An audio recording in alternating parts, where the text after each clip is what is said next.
Ok, dans cette petite vidéo, j'aimerais créer un contraste entre les gens qui ont des chiens et les gens qui n'ont pas de chiens. Il y a beaucoup d'études qui ont montré ça. Les gens qui ont des chiens, les maîtres de chiens, sont en général plus intelligents que la moyenne. Il y a deux gros arguments à ça, vous allez me dire si vous êtes d'accord avec moi. Je sais que ce genre de choses, ça peut en énerver certains, ça peut en faire sourire d'autres. Je vais m'expliquer. Il y a deux choses qui distinguent les maîtres de chiens par rapport aux autres. La première chose, c'est le fait que les maîtres de chiens sont obligés de marcher, et même de marcher longtemps. Un chien, ça vous force à marcher. Si vous voulez bien vous occuper de votre chien, tous les matins, tous les soirs, vous devez aller vous promener avec. Il y a des gens qui font des grosses randonnées avec leur chien. Il y a des gens qui promènent leur chien 2 à 3 heures par jour, etc.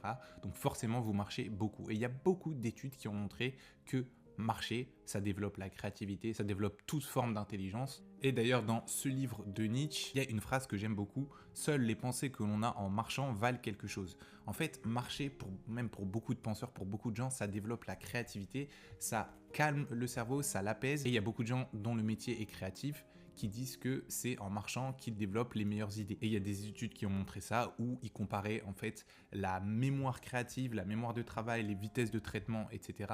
de personnes qui marchent beaucoup régulièrement et des personnes assez sédentaires qui ne marchent pas. Donc le premier truc, c'est que les maîtres de chiens marchent beaucoup. Et ça, c'est très bien pour le cerveau. Et le deuxième truc, c'est que les gens qui ont des chiens, non seulement marchent beaucoup, mais en plus, ils n'ont pas de téléphone quand ils marchent. En fait, la plupart des gens qui ont un chien doivent être focus sur le chien, surtout si le chien est en liberté, etc.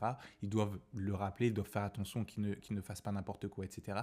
Donc, ils ne regardent pas leur téléphone. Et ça, en fait, entre quelqu'un qui se lève le matin et qui regarde son téléphone directement, qui a un shot de dopamine directement, et la personne qui se lève et qui directement va prendre la lumière du soleil, va marcher avec son chien sans téléphone, être focus sur son chien, être focus sur sa balade, sur son environnement pendant 1 heure, 2 heures, bah, y a une grosse différence en fait. On a quelqu'un qui commence sa journée avec une activité plutôt méditative ou en connexion avec son chien, où il doit être focus avec son environnement, qui prend l'air, etc. On a quelqu'un qui commence sa journée de façon un petit peu plus positive, un peu plus calme, un peu plus focus que l'autre personne. Et on a affaire aussi à quelqu'un qui arrive à être un peu plus concentré sur un sujet plus longtemps qu'une personne avec des écouteurs en regardant le téléphone en train de marcher, etc. Donc voilà pour cette vidéo. Dites-moi ce que vous en pensez en commentaire. Et si vous avez un chien et que vous souhaitez l'éduquer, notamment un Jack Russell par exemple, vous avez une formation gratuite juste en dessous de la vidéo.